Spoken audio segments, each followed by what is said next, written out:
everyone, welcome to the April 8th edition of the TimeformUS Forecast. I'm David Aragona here with my usual co-host Craig Milkowski, and this week we are looking ahead to Saturday's card at Keeneland, where they are running 5 stakes races that are part of an all-stakes Pick 5 sequence, races 5 through 9. Craig and I are going to talk about all of them, the feature race there, of course, being the 100 Derby qualifying point prep, the Grade 1 Bluegrass Stakes, going 9 furlongs for the 3-year-olds. That ends the Pick 5 sequence in race 9. But before that, we'll be discussing the Commonwealth for the sprinters on the dirt, the Appalachian for some 3-year-old fillies on the turf, the Madison, that Grade 1 event for the filly and mare sprinters on the main track, and the Shakertown going 5.5 furlongs on the turf, which features the return of last year's Breeders' Cup winner, Golden Pal.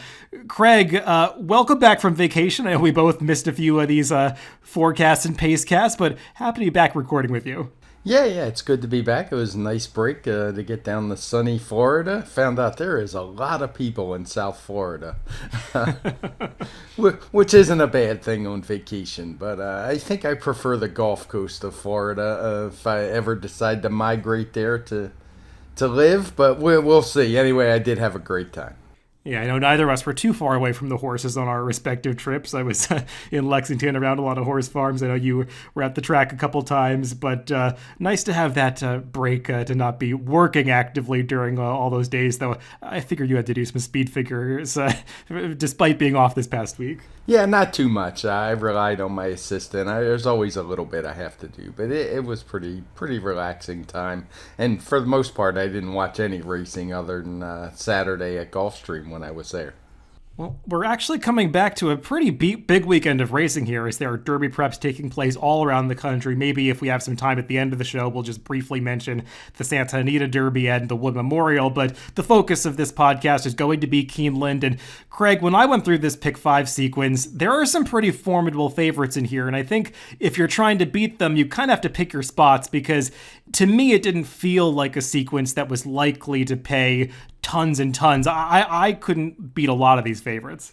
Yeah, I was having the same thought when I was really digging into the card last night. Some of them are going to be tough. I think it's a stretch to try to beat them. There's a couple spots where I am going to take a shot, but if I do play a Pick 5 in this race, it would not be one where I'm casting a very wide net. I'll probably try to key on a couple horses that could pay a price and just play a short ticket. I think that's a good place to start the conversation in race 5, which kicks off this Pick 5 sequence, the Grade 3 Commonwealth, going 7 furlongs for the older horses. And there's a heavy favorite on the morning line here, Craig, in the number 5, Nashville. And when you look at this TimeformUS pace projector, you kind of get why the morning line maker went in that direction. This horse not only has a speed figure edge over this field, but he appears to have a significant pace advantage. It's just kind of crazy when you go through this race. There are no other frontrunners in here, and really no other horses that even want to stalk or press a horse as fast as Nashville. So I'd imagine this horse is going to do what he normally does and open up on this field early. It's just a matter of whether or not you trust him to get the 7 furlongs. Yeah, it's the 7 furlongs. He's never been the most trustworthy horse, but I do think it's a good sign that he comes right back in just heck, it hasn't been very long, about 3 weeks, I think, for him, which he ran just on March 18th at the fairgrounds, won easily, has had a work in the interim just last week at Churchill. So for a horse who many thought looks pretty fragile, he's already going to be making his 4th start since that layoff. He's working regularly, so I do think he's going to be tough. And the one big question does have to be the 7 furlongs, because he's never a horse who, you know, is just powering through the finish line, at least since he's returned from the layoff. But I do think he's going to be really tough to beat. I tried to go through and make a case for some others. Sir Alfred James has been in pretty good form, but he's a horse who has changed running styles, doesn't have the early speed he once did, and I'm not sure 7 furlongs is really right up his alley either, so I wasn't too enamored with him.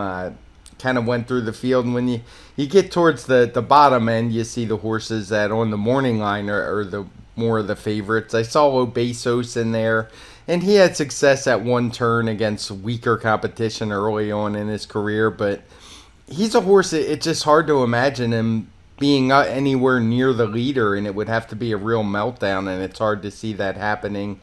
I guess if there was one other horse I was going to use in here, it would be the 10 horse Prevalence, who I thought ran a really nice race at Gulfstream last time. I think he probably is a one-turn horse. He was a horse that was on the Derby Trail briefly last year when he ran in the Wood Memorial. That didn't work out.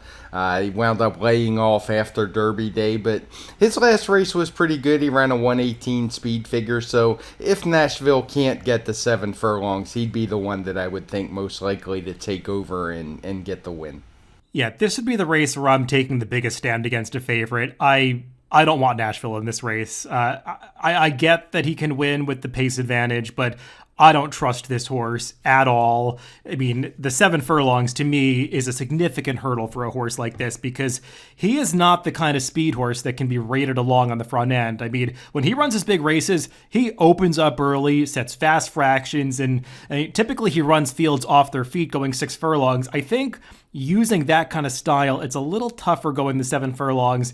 I don't know if he's the kind of horse that they can rate through like a 23 and change opening quarter, what you typically expect a horse like with this kind of pace projector advantage to enjoy. I'm not sure if Nashville is that kind of horse. And furthermore, I know people are going to perceive him getting back on track last time in that allowance win at the Fairgrounds. I think that race is pretty phony. He had one major rival in that race, Long Weekend, who completely missed the break. We talked about that race on the Pacecast afterwards. I was of the opinion that Long Weekend might have run the better race than Nashville that day, given his poor break and the way the pace shook out. I don't trust Nashville at all. And if he's going to be close to that even money price, I'm kind of just viewing this race as if he's not in there, and I'll use other horses in this pick 5 sequence. Craig, you have to know who I'm picking in this race because I've been talking about wanting to see this horse get turned back forever, and it's the number 11 Obesos, and clearly your dogs agree with me that this horse, he was very successful sprinting early in his career, albeit against much weaker company in maiden and allowance races. But if you go back and watch those races early in Obesos' career when he went the 5.5 and 6 furlongs, he displayed this electrifying turn of foot coming from off the pace. And I think he was able to stretch out in distance just because he's a really talented horse. He ran well in the Kentucky Derby. He's achieved decent results since then, but I've been waiting for this horse to turn back to a one-turn race for a long time. And the 7 furlong distance, I think, is going to hit this horse right between the eyes. I get it. It's not the ideal pace situation for a deep closer turning back, but I'm going to have the opinion that if Nashville doesn't show up and if Nashville kind of falls apart in this race, maybe that makes the entire race fall apart if a speed horse comes back like that. And that sometimes can bring closers into the race. So I like Obesos a lot in here. If we get 5-1 on him, then I'm all in. I think this horse is a major player in this race, and if I'm right about Nashville, I view him as the most likely winner. The number 10 Prevalence, who you mentioned, Craig, I have nothing against this horse. He's the other horse that I would want. I think one turn is right for him. He beat a solid allowance field last time and did it the right way, so I was really into those two towards the outside. The other is I had trouble making a strong case for. I know that Endorsed has gotten some big speed figures recently, but the highest of those came in the Pegasus, which I think is just coming back as maybe not the strongest race, not as strong as we thought at the time. South Bend is another turn back, but I'm not as excited about the 7 furlongs for him as I am for my top pick, Obesos. Yeah, I would basically agree with that. I couldn't get past. They were the main 3 horses I looked at. My only concern with Obesos is he's just going to be so far back. But I guess if Nashville stops, it's not really going to matter. It's just going to be a case of whether he takes to the turn back. But I'm not as untrustworthy of Nashville as you are, just because the way he seems to be on a pretty rugged schedule. They don't seem to be worried about him falling apart on him. So we'll see. The 7 furlongs is a question, and it's an interesting way to kick off this pick 5.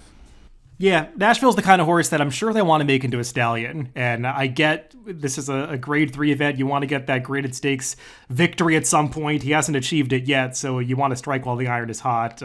I get why they're being aggressive with him. I just don't trust him in this spot.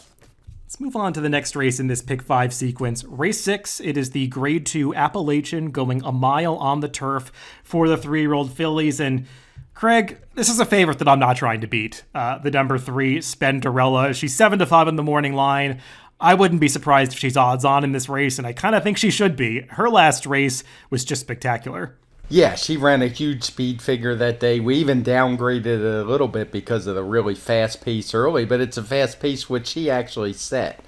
She wound up with a 112. The final time was a 119, so it just seems to me that she towers over this field. It's not only that, there's not really any other speed in this race to really give her any problems. The one horse who was up near the lead last time, Skims, did so in just a really slow pace. So for me, it's the same. If I'm playing the pick five, she's going to be a single for me. And the other part is I just don't think there's anybody really even close to her. It's not just the pace scenario. I mean, on the Timeform US speed figures, the next closest horse is Dolce Zell for Chad Brown, who is a solid 8 points behind her and does look like the other horse, I guess, who would have a chance, but she just won a pretty weak version of the Florida Oaks at Tampa last time out, and I think it's even a bigger disparity than those 8 points would lead me to believe. So I don't want any parts of trying to beat Spenderella in here. We should mention this is one of two turf races during this pick five sequence at Keeneland, and there is some precipitation in the forecast over the next couple of days. We're recording this podcast on Friday morning, and I know the forecast looked pretty ugly early in the week. I was just looking it up prior to this. I think there's a 1/10 of an inch of rain predicted today, a 50% chance thereabouts of rain or snow tomorrow. It's going to be cold temperatures if you're heading to Lexington and going out to Keeneland on Saturday, but hopefully it seems like there's a good chance they're going to get these turf races in on the surface that they're intended for. So we'll see how soft or yielding the turf comes up. I'm not going to really factor that in this race, Craig, because none of these fillies really have any experience over wet turf courses, so that's just kind of a guessing game. We completely agree on Spenderella, and it's kind of funny looking at the pace projector for this race. I'm not surprised that there's no blue flag for favors on or near the lead, because there are some stalker types in this race, but when I look at the early pace ratings of this race, the advantage that Spenderella figures to have in the early going isn't really captured in the pace projector. I think her early pace rating is 40 points higher than the second highest early pace rating in this race. And the way the pace projector handles it, you're not going to see a horse it's not going to project a horse opening up 15 lengths on the field in the early going, but that's kind of the advantage that Spenderella could have if she runs as fast as she did in her last race. She probably isn't going to have to, because there was another speed horse hounding her that day, and that doesn't figure to be the case in this Appalachian on Saturday. Yeah, I just think Spenderella is likely too good for this field. You covered Dolce Zell. I thought she got a great trip in that Florida Oaks and got the job done, but I think this is going to be her stepping up against a much tougher rival this time. And I didn't really see where else to go. Maybe if the race kind of falls apart a little bit, the number 8 Knees and Hips could get in there. She was impressive closing down basically the outside rail last time at the fairgrounds, as she spun very wide to make her run. But I didn't really see her as an upset candidate, or anybody else for that matter. No, I would agree. It's just too big of a gap in the speed figures for me to get excited about anyone else. Maybe, I guess the one possible question you could have would be if the rain does come and the course softens up, because Spenderella has been winning over that really firm Gulfstream course that seems to favor front runners most of the time. But I just think the quality she showed, I don't see why it would matter.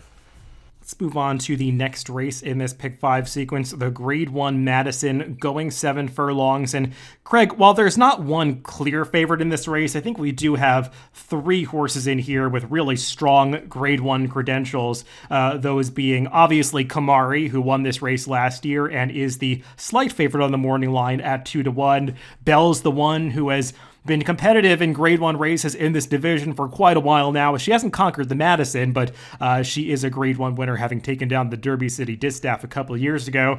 And then the new face in this division, that is Lady Rocket, the number 3 for Brad Cox. She is coming off a gigantic speed figure when we last saw her in the Go for Wand last year. How are you kind of sorting out these 3 favorites, and do you think it's just them, or were you looking beyond them? No, I think it is probably just them. I tried to make a case for the outside horse, Tis Splendid News, who ran a big figure at Gulfstream last time for Wesley Ward.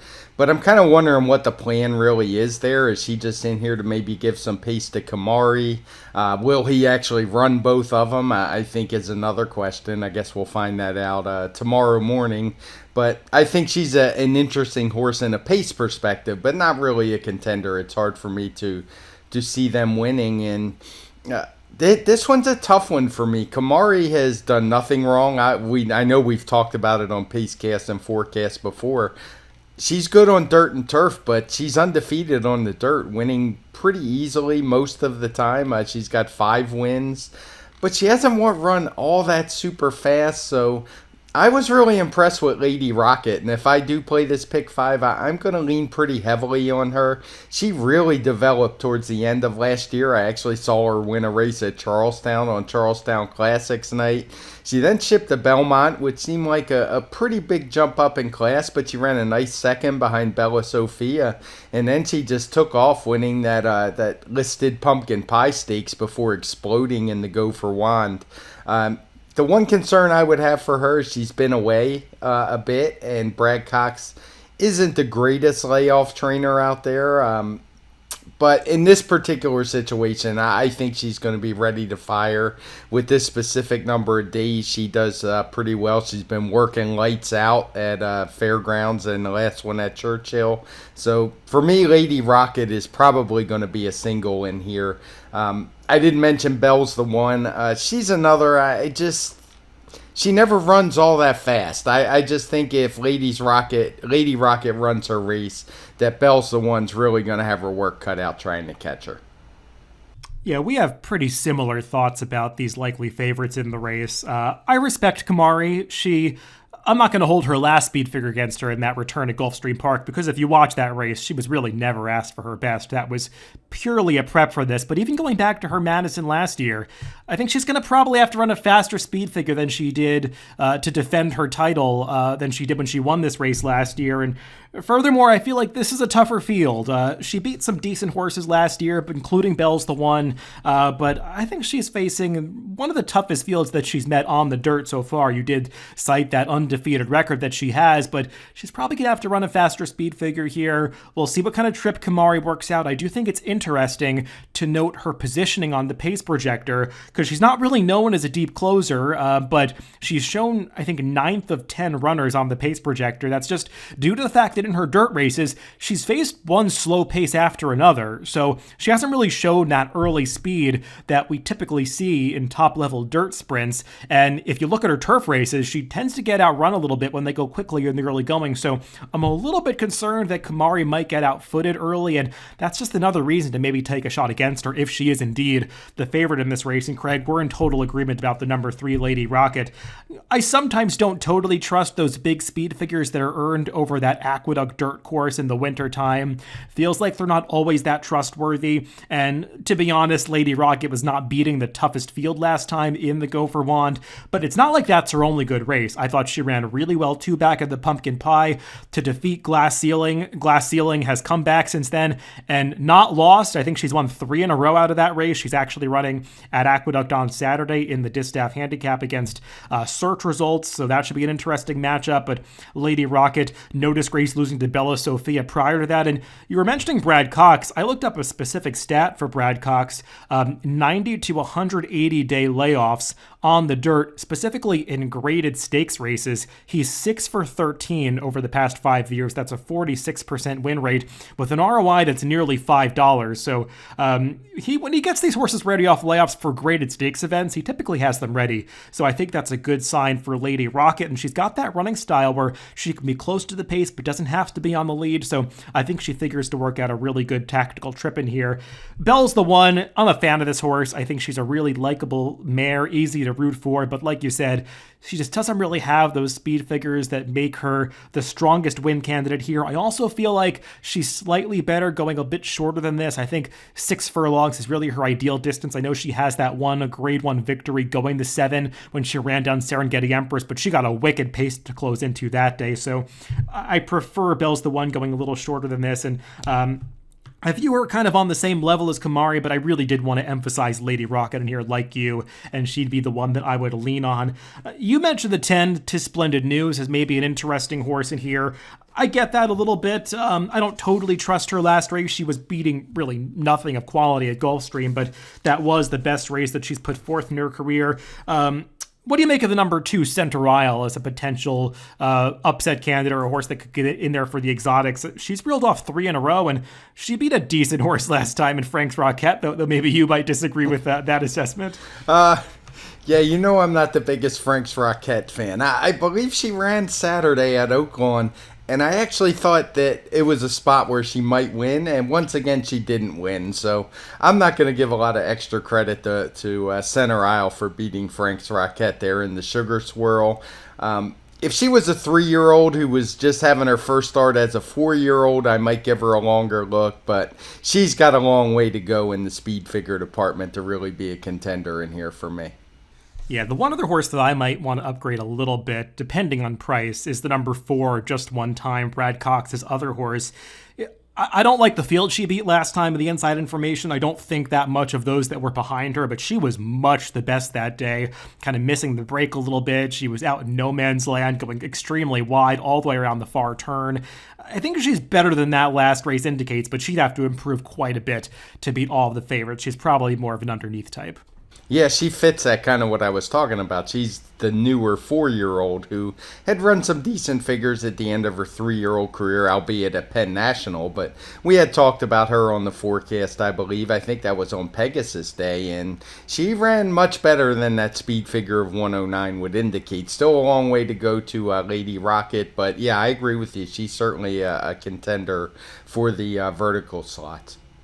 Let's move on to race 8, back over to the turf course at 5.5 furlongs for the Grade 2 Shakertown. 11 horses signed on for this one, but despite the big field, Craig, I think we're going to have an odds-on favorite here in the number 10, Golden Pal, the returning champion from last year of the Breeders' Cup Turf Sprint. This horse is extremely fast. I know that he's very highly regarded by the fans and by the Wesley Ward barn. He figures to be in front early, though he could get some pressure from Just Might to his outside. It's interesting that the pace projector actually has Just Might slightly in front of Golden Pal in the early stages of this race, but Golden Pal, I think he's a horse that you really do have to develop a positive or negative opinion about in this pick 5 sequence, because he's going to take all the money, and if you try to beat him in this leg, you're going to get paid. Yeah, and this is with the leg where I'm going to try to beat the favorite. And it's not that I don't think Golden Pal is a really good horse. He obviously is. Won the Breeders' Cup Turf Sprint last time out, and he did it pretty easily, to be honest.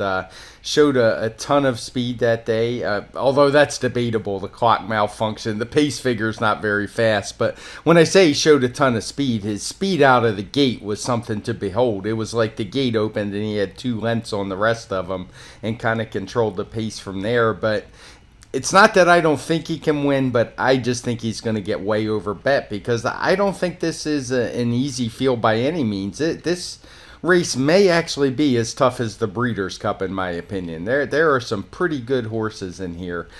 You mentioned Just Might to his outside, who's in very good form, been in good form for a long time. I should say, if by some chance this wasn't on the turf, he'd be the obvious horse to beat, as he's run well on the dirt before. But he's been running a bunch of 120 speed figures. He was run down last time by Pyron after setting a quick pace over that listed firm but soft course at the fairgrounds. I think the time before that is pretty representative, where he ran a 122, beating Cowan but getting disqualified with what I thought was a bad call, but that's neither here nor there for this race. So I think he very well could make things tough on Golden Pal. Now, it'll probably take a toll on him as well, so I'm looking in a bit different direction. There were a couple other options in here, but the horse that I really liked in here, and I like what I've seen from him all season long, is Barraza, the 3-horse. He's a horse who ran a 118 TimeformUS speed figure last time. It was his second 118 in a row out of Santa Anita. And even though it was down the hill, which is quite a bit different than this 5.5, he's shown a lot of versatility. He's a horse that went wire to wire 2-back in a more normal 6-furlong race at Santa Anita. And that last time in the San Simeon, I remember I had to go and time these races because I really couldn't believe the fractions. But they were actually spot on, and the way he was able to just inhale the leaders despite a slow pace really impressed me, and I think he's going to be a real danger in here and offer a lot of value. Yeah, he's the horse that I want as well. I agree with your assessment of how the pace could shake out. I do think that Golden Pal, like you said, he's got that electrifying start from the gate, and he's likely to open up in the opening stages, but he doesn't always run that fast right in the immediate aftermath to that. Horses can kind of catch up to him, so we'll see if Just Might is that horse. I don't really view Just Might as a win candidate here because he's the kind of horse that loves fairgrounds, and we've seen year after year he'll post some gigantic speed figures at fairgrounds. He hasn't really done it at Keeneland. Some horses like certain courses or venues more than others, and I feel like maybe the 5.5 at Keeneland is just not the preference for Just Might. So I'm not really viewing him as a win candidate here, but he might be the reason that you could take a shot against Golden Pal here. And yeah, we're in total agreement about Barraza. Like you said, we've talked about this horse on the Pacecast a little bit. His last race was very impressive, making that strong close into a very slow pace. The Vladimir Serin barn has been sending out nothing but live runners in California so far this year. And this horse, if the pace does develop up front, he's got a really strong late kick, and it's not like he has to come from that far back. He can be more forwardly placed if they don't go that quickly, and I think he's the kind of horse that might really appreciate that long quarter-mile stretch run at Keeneland because he can really build up some speed on the straightaways. So I think Barraza is the main upset danger, and he's the horse that I would really want to emphasize in this pick 5 sequence. There are a couple other horses, Craig, that I'm somewhat interested in at bigger prices that could get similar trips, and they're posted just to the outside of Barraza. The number 5, Gear Jockey. I know that he lost at 1-5 last time in his return at Gulfstream Park, but we've talked about this a little bit. I don't like to put too much stock in those 5-furlong turf sprints at Gulfstream. They work for some horses, they don't work for others. Gear Jockey just kind of got run off his feet that day. I think getting to the 5.5 furlongs at Keeneland over a course that might have some give to it, it's not going to just be a pure test of like quarter-mile speed, so I think that's going to work more in Gear Jockey's favor. He's worked better out of that race, so I think that he's a horse that you could put in the mix. And even the number 4, Diamond Oops, it's been, his turf races have been sparing recently. They haven't run him on that surface that much, but he's held his form pretty well. I mean, he had no chance against Speaker's Corner last time, but he didn't run that badly behind Gear Jockey at Kentucky Downs last year. He's won going the 5.5 in the past, doing so when he took a grade 2 at Churchill back in September of 2020. So if the pace really does heat up, I think he's a horse that could get a piece of this at a price. I don't think it's just about Golden Pal. I mean, Golden Pal is the most likely winner, but like you said, I feel like he's going to be at extremely short price in this race, and there are some very good options that are alternatives that could be big prices. Yeah, and there's a couple horses I don't particularly like, but that I do think wouldn't shock me if they won. The 9 horse, Philo di Ariana, I guess is how you say that, is a horse who had shipped in from Brazil to Woodbine last year to win with a really nice speed figure. My one concern with that horse would be that the distance might be a little short. He's never run this short in his career, but he's done absolutely nothing wrong. He was overlooked a little bit in that race at Woodbine, so he's obviously really talented. And it's slipping my mind now. There was a horse that won at the fairgrounds off the layoff. The Learjet. Sorry about that. No, he won at Kentucky Downs, coming over from England. And he's a newly turned 4-year-old. So even though he only ran a 113 speed figure that day, he's been off a good 6 months. So there's no reason to really think he couldn't run a faster race. He was pretty impressive that day, winning that Franklin Simpson, I think it was, over 6.5. The distance is again a problem, but like I said, there are a lot of really talented horses in here, and I just think this race is really strong for just a grade 2. Yeah, I'm glad you brought up that number 9, Filo de Ariana, the Brazilian-bred undefeated horse. It's a really tough spot for him to come back off the layoff. He's been impressive in his races. He's done nothing wrong so far in his career, obviously. But just one start in the past 3 years, that's not a lot of preparation to take on Golden Pal, but he's definitely an intriguing horse in the race. Let's close things out with the final leg of this Pick 5 sequence. Race 9, the Grade 1 Bluegrass, going 1.125 miles on the main track for the 3-year-olds. 100 Kentucky Derby qualifying points on the line to the winner of this race. And Craig, I've got to say, when I first saw this field drawn and kind of before I went into handicap it, I thought that it could be a really fascinating race. As I went through the field a little bit more, it kind of looked a lot more logical to me. It just feels like the two favorites, the number 4 Zandon and the number 10 Smile Happy, are going to be really tough. I'm actually probably going to go a little bit different direction. It's not because I don't think they can win. I do think both of them can win. They've obviously been in good form. They've run decent speed figures, but I say decent. I use that term pretty loosely because they haven't run the fastest races. I mean, Zandon only ran a 108 last time in the Risen Star against Epicenter. He did obviously have some trouble at the start. Not the easiest trip in the world, but I've never had him particularly fast. He's one I will use on my tickets because if my single comes in the prior race, I do want to cash this Pick 5, and I think he's got a shot, but I don't think he's really going to offer any value in here at all. I think he might actually even vie for favoritism, to be honest, over Smile Happy. I think it might be a little closer than the morning line has it. And the same with Smile Happy. He didn't really have a big excuse, I didn't think, last time, and he basically repeated his speed figure from the Kentucky Jockey Club Stakes, where he won pretty easily, beating Classic Causeway and White Barrio, who are, as of now, both going to be in the Kentucky Derby with a lot of points. So he beat some good horses, but I'm just wondering how much he really developed. So he could win, but he's another that's going to have to take a step forward. And if I'm going to bet a horse that has to take a step forward like those two, I want a little more for my money. And I'm going to go with Emmanuel, the 6 horse, as a horse I'd use as an A in here.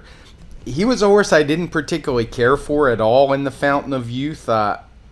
He came in with some pretty slow speed figures, some easy cupcake trips, and in that Fountain of Youth, he got absolutely just the complete opposite of a cupcake trip. He was up, just strung wide all the way out across the track, and I didn't think he ran too bad. He actually got up right close to the lead. That was a lead that was marred by the race that I believe had the spill, but I don't think he was really affected by that. But his race was pretty much over before that even happened. So I'm just expecting another big jump from him. His speed figures have been progressing in a nice direction. And I think with a clean trip, he's a horse who could sit too wide, maybe back in third, and just get a great trip and get a jump on some of the others. And I think he's actually got some talent based on that race I saw last time. You know, Craig, often when we record these podcasts, I kind of have an idea in my head ahead of time who you're going to pick. I'm sure you do the same with me. We kind of know each other's handicapping styles. This is one where you kind of threw me for a loop. Emmanuel was like the last horse I expected you to pick in this race. I don't disagree that he didn't have an ideal trip in the Fountain of Youth last time.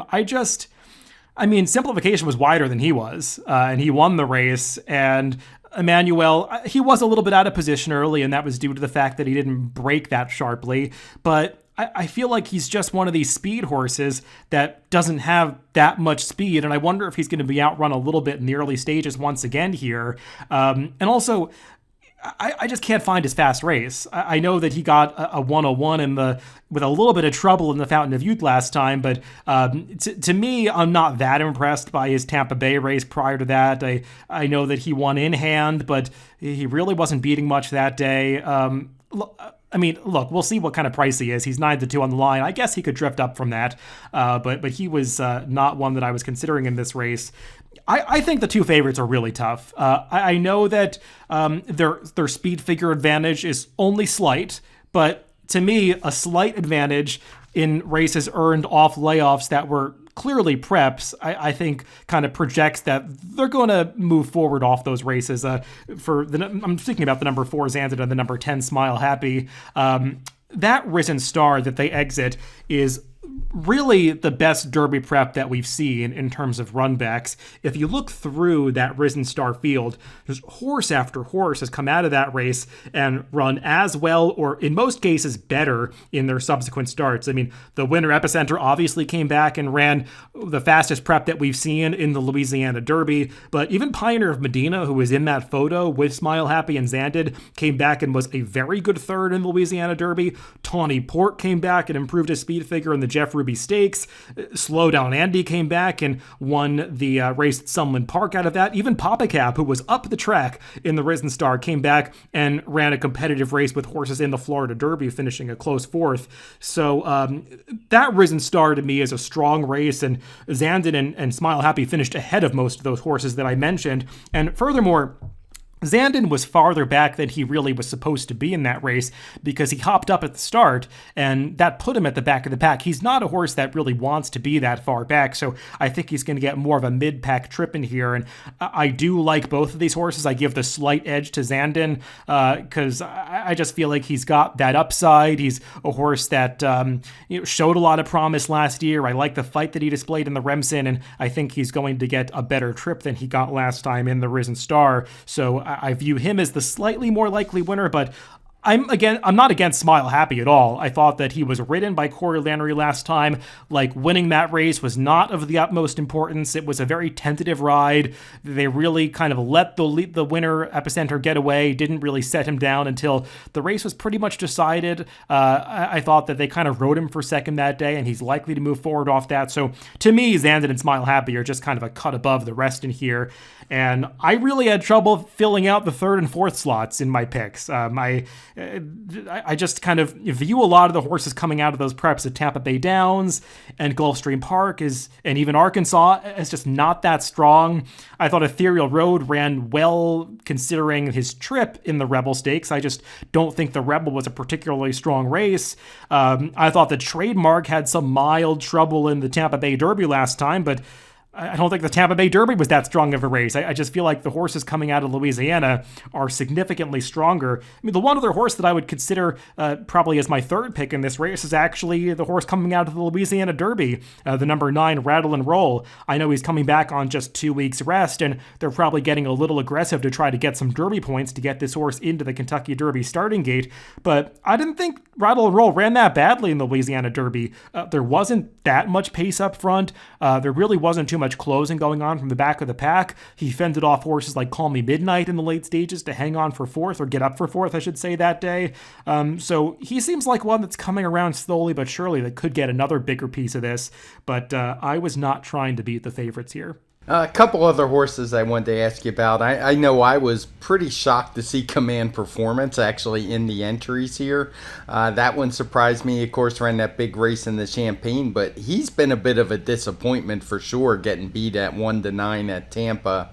I don't like him at all in here. I was wondering what you thought about him. I was interested to see Irad Ortiz at Keeneland riding him rather than sticking with Mo Donegal in the Wood Memorial. That kind of stuck out to me. I know that there are other opportunities for Irad, including Golden Pal at Keeneland on Saturday, but typically it's the Derby mounts that makes the riders go one way or another at this time of year. And I mean, with the way I think Classic was he the rider? No, I think Jose is the rider of Classic Causeway. But yeah, I'm trying to think of who Irad's Derby mount is that he'd be kind of waiting for. It's not coming to me. But I don't know. Maybe they expect Command Performance to run a lot better here. To me, he's tough to take off his last race, and it's starting to look like his Champagne was maybe a little bit of an aberration. Yeah, I couldn't quite make the case for him, and he's one that I wouldn't be surprised if he got bet down a little bit from that 12-1 morning line. Yeah, that's what caught my eye was Irad taking him out. I imagine it's that he doesn't want to give up some other horses on the card more so than he prefers this one to the horse at in the Wood Memorial.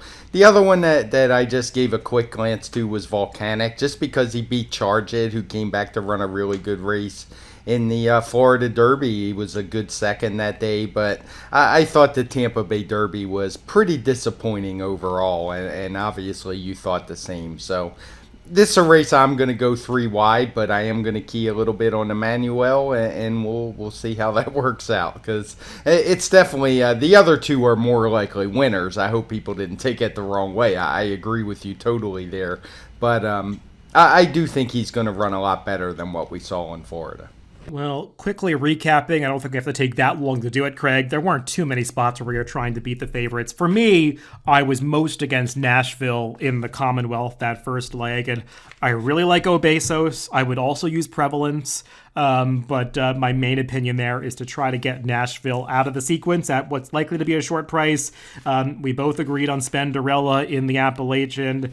We had a similar take on Lady Rocket in the Madison.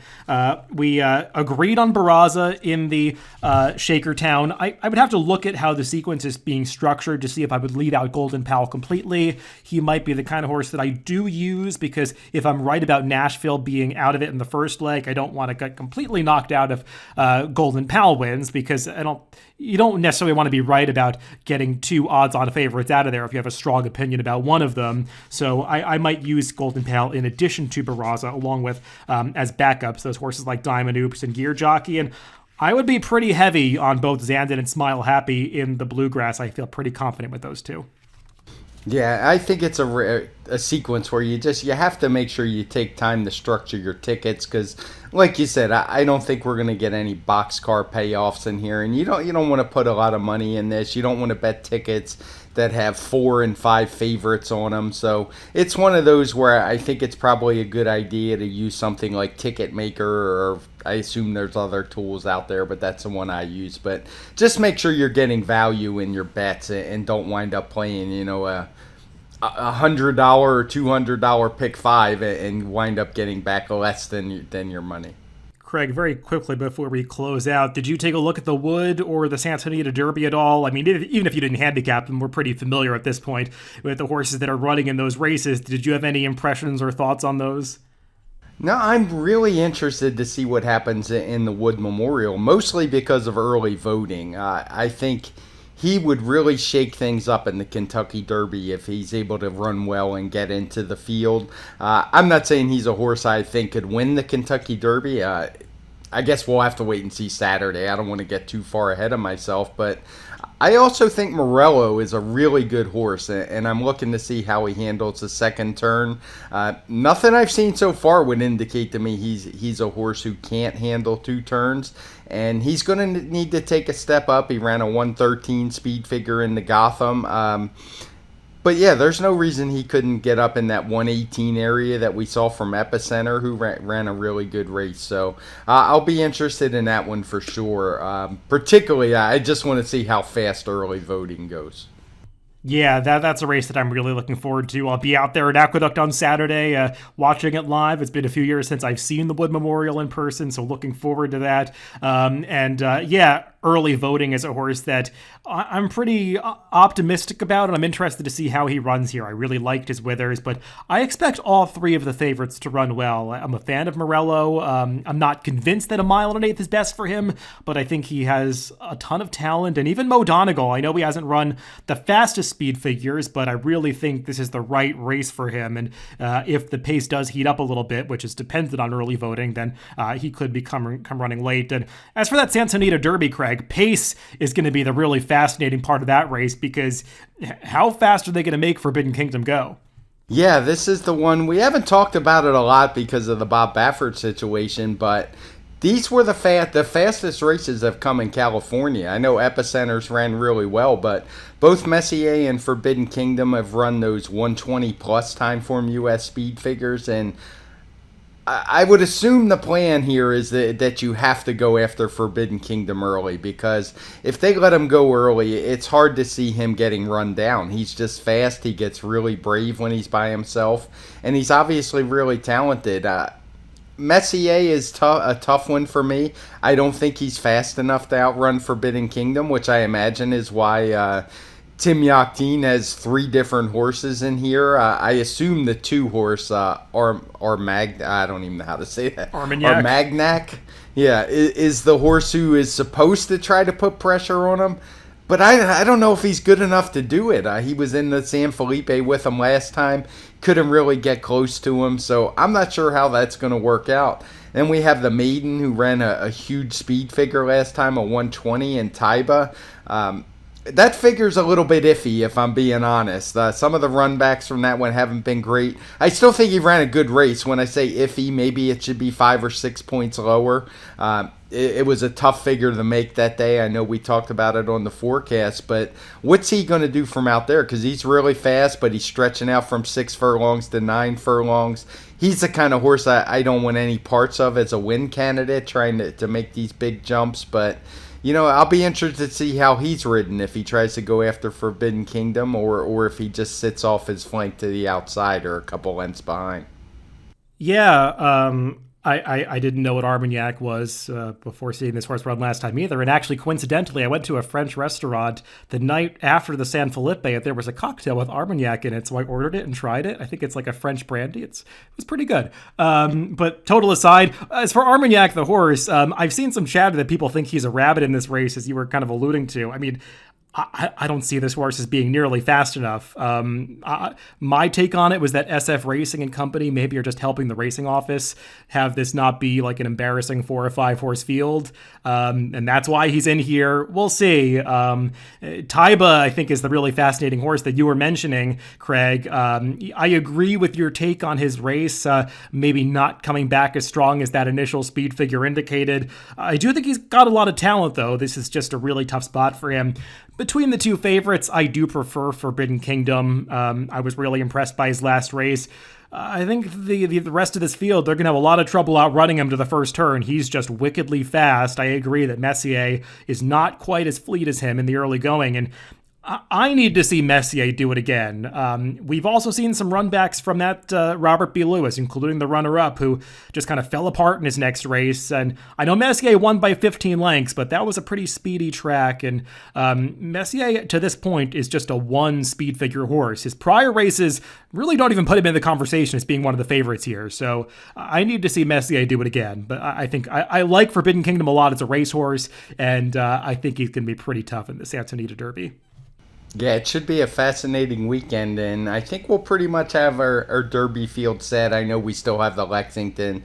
Maybe we'll get another horse or two, but I doubt they would be serious contenders. So this weekend is really going to kind of get all the Derby talk in focus, see how much speed's going to be in the race, and it's going to be an exciting, I guess it's a month now this year between all the big preps and the Derby. Well, that's a wrap on the forecast for this week. We will, of course, be back for the TimeformUS Pacecast on Tuesday to recap these races. Craig and I missed the last couple of Pacecasts. We're not going to go back 3 weeks and talk about a bunch of races, but there should be enough to fill up the podcast just on this one weekend, because there are stakes races taking place all around the country, multiple stakes on all of these 3 cards, where they're running the Derby preps in California, New York, and Kentucky. So should be plenty to dissect early next week. Craig, good to have you back. Good to get back to recording these. Everybody, thanks for listening. Remember, you can always catch these podcasts on DRF.com, Spotify, Apple Podcasts, and YouTube. Wherever you get your podcast, just make sure to subscribe to the Daily Racing Forum channel. Thanks for listening this week, and make sure to catch that TimeformUS Pacecast next Tuesday.